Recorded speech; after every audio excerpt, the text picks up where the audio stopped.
Assalamualaikum warahmatullahi wabarakatuh. Waalaikumsalam warahmatullahi wabarakatuh. Bagaimana kabarnya anak-anak hari ini?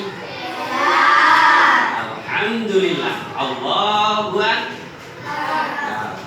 Ya, anak-anak yang saya hormati, untuk pelajaran pagi ini yaitu pelajaran SKI. Pelajaran bab 1 yaitu mengenai upaya Nabi Muhammad SAW membina masyarakat Madinah. Baru diketahui bahwasanya Rasulullah SAW membina masyarakat Madinah itu yaitu berkenaan dengan membina masyarakat Arab di Madinah. Yang pertama kali Rasulullah adalah membimbing masyarakat Madinah dengan dibekali pendidikan agama yang kuat sebagai fondasi kehidupan pembinaan tersebut, yaitu sebagai berikut. Yang pertama, untuk membina masyarakat Madinah, yang pertama adalah mendirikan masjid. Masjid yang pertama kali dibangun oleh Rasulullah Shallallahu Alaihi Wasallam di Madinah. Ketika hijrah di Madinah, ya, langkah-langkah pertama yang dilakukan Nabi Muhammad SAW adalah membangun masjid. Membangun masjid yang pertama dibangun Rasulullah adalah Masjid Quba. Masjid Quba dibangun oleh Rasulullah, yaitu berkenaan dengan adanya di Madinah agar masjid itu dipergunakan untuk fungsinya dibangun Masjid Madinah pada masa awal hijrah. Itu adalah yang pertama adalah Masjid Quba. Yang kedua, untuk membina masyarakat Madinah, yang kedua adalah meletakkan aturan dasar-dasar untuk masyarakat Islam. Mengapa demikian? Karena aturan dalam masyarakat Islam mulai tertata semenjak Rasulullah hijrah ke Madinah. Hal ini ditandai dengan turunnya Al-Quran di Madinah yang disebut dengan Madaniyah. Secara garis besar ini ayat tersebut membatasi ibadah dan muamalah, di mana pula muncul hukum ajaran Islam kedua setelah Al-Quran dan hadis. Hidup merupakan perkataan, kekuatan setiap sikap dan perbuatan Nabi Muhammad Sallallahu Alaihi Wasallam dalam menyikapi suatu masalah yang menyangkut ibadah dan muamalah. Aturan-aturan tersebut sebelumnya belum ada. Adapun sesudah Nabi Muhammad Sallallahu Alaihi Wasallam hijrah ke Madinah, sejak itulah ditetapkan kiblat, yaitu peribadatan umat Islam adalah Ka'bah, ditetapkan Rasulullah Sallallahu Alaihi Wasallam, yaitu menerima wahyu tersebut dibangun sebuah masjid yang diberi nama kiblat tadi, yang berarti dua kiblat. Terus yang ketiga, untuk membina masyarakat Madinah, yang ketiga adalah mengembangkan pendidikan dan dakwah Islam. Yang ketiga ini yaitu melaksanakan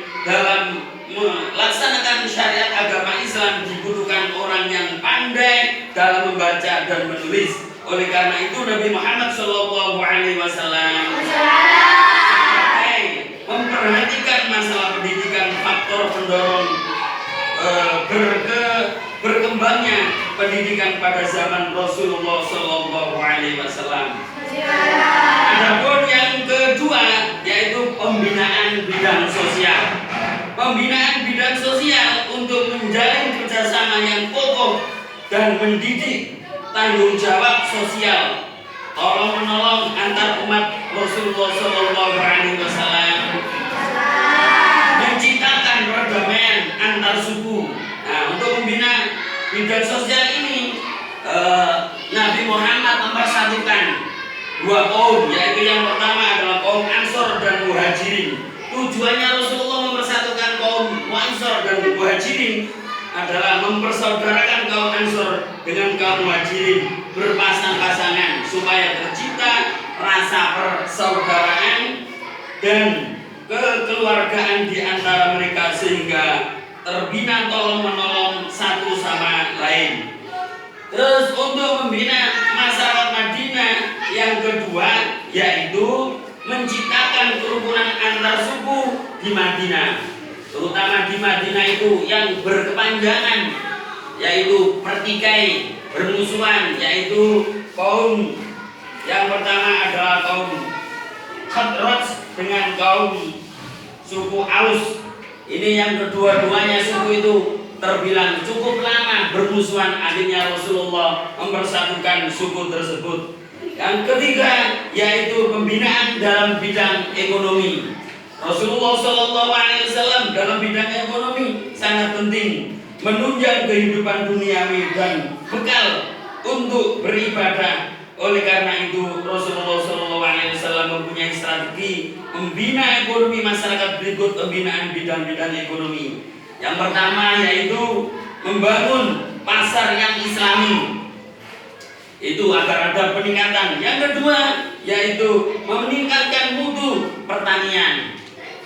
Yang ketiga yaitu memanfaatkan ghanimah untuk kesejahteraan rakyatnya.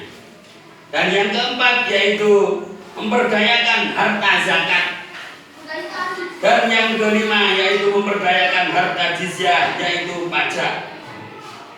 Anak-anakku sekalian yang saya banggakan dan yang saya hormati, untuk Rasulullah SAW yang keempat yaitu membina masyarakat Madinah, yaitu pembinaan bidang pertahanan. Yang keempat ini yaitu untuk menjaga stabilitas keamanan dan pertahanan negara. Rasulullah SAW telah menciptakan pasukan-pasukan itu bertugas membela dan mempertahankan negara dari berbagai ancaman. Berikut pertahanan kaum muslimin.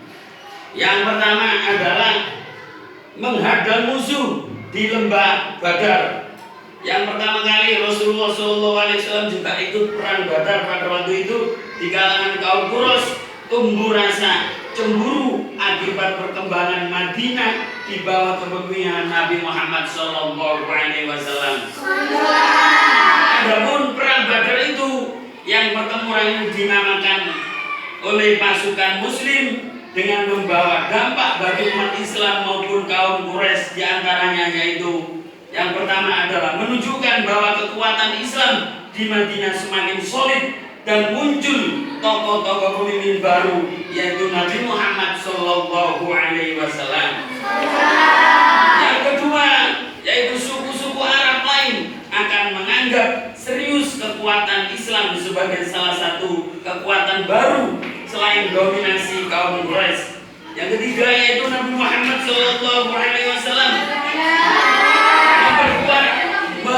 menetapkan posisi Madinah sebagai pengeluaran dari Bani Quraisyah dari Madinah, salah satu klan Yahudi yang sering mengancam perjalanan dakwah di Madinah. Yang keempat yaitu pengaruh para penentang Nabi Muhammad SAW berdakwah menyurut karena posisi politik mereka sudah meleleh akibat kekalahan tersebut pada saat perang Badar. Yang kedua yaitu membina bidang pertahanan ini. Yang kedua yaitu pertahanan di Bukit Uhud. Pada saat Rasulullah SAW kekalahan di lembah Badar makin menimbulkan kebencian kaum Quraisy, kaum muslimin. Karena itu mereka bersumpah akan menuntut balas kekalahan tersebut pada pertengahan Sa'ban 3 Hijriah bertepatan dengan Januari 625 Masehi, yaitu tahun ketiga. Mereka berangkat ke Madinah dengan membawa 3.000 pasukan beronta dan 200 pasukan berkuda, dan 700 orang di antara mereka memakai baju besi. Pasukan ini adalah dipimpin oleh Khalid bin Walid. Kedatangan pasukan Quraisy dihadang Nabi yang dipimpin oleh Khalid bin Walid. Kedatangan pasukan Quraisy dihadang oleh Nabi Muhammad SAW. Hanya sekitar 1.000 pasukan oleh kaum muslimin. Ketika itu pasukan Nabi Muhammad SAW melewati batas yaitu Abdullah bin Ubay menarik 300 pasukan terdiri atas orang-orang Yahudi dan kembali ke Madinah. Ketika itu di Bukit Uhud pertempuran besar pun berkobar. Mula-mula pasukan berkuda Khalid bin Walid gagal menembus dan melakukan pasukan pemanah Nabi Muhammad SAW. Pasukan Quraisy bercerai-berai, namun kemenangan sudah diambang pintu gagal diraih karena pasukan pemanah Nabi Muhammad SAW tergoda oleh harta yang ditinggalkan oleh musuh.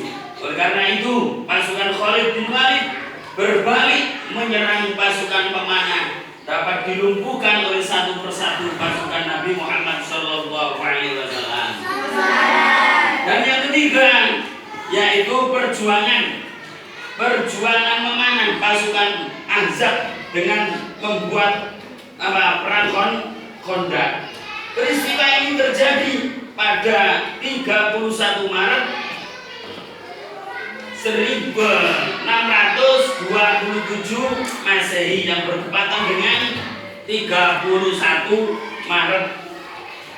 Pasukan bergabung bangsa Arab dan Yahudi menyerang Madinah berkekuatan 10.000 orang.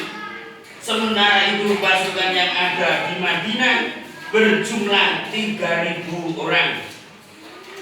Untuk menghadang pasukan gabung itu, Rasulullah SAW atas usulan Salman Al-Farisi memerintahkan kaum muslimin membuat parit. Tahu parit anak-anak? Parit itu adalah istilah orang Jawa menyebutnya kalenan atau lubang yang besar. Itu namanya parit. Dan berbatasan Madinah, parit yang dibuat itu sangat besar-besar sehingga kuda kaum kafir Quraisy itu banyak yang tercebur ke dalam parit tersebut. Akhirnya apa yang terjadi? Disebut perang Khandaq, sehingga dikalahkan sebagai perang Khandaq. Pasukan gabungan yang hendak menyerang ke Madinah tertahan oleh parit-parit yang sangat besar itu. Nah, mereka itu kemudian akhirnya pasukan itu banyak yang kalah. Karena apa? Kuda-kuda yang ditunggangi mereka itu banyak yang kecebur, banyak yang masuk ke lubang parit. Saya kira itu. Mudah-mudahan pembelajaran saat ini ada guna dan manfaat ilmu yang kita peroleh pada saat ini. Mudah-mudahan menjadikan ilmu yang manfaat. Allahumma amin. Saya kira itu yang bisa Bapak sampaikan. Mudah-mudahan ada guna dan manfaat. Allahumma amin. Saya kira ihdinas siratal mustaqim. Wassalamualaikum warahmatullahi wabarakatuh.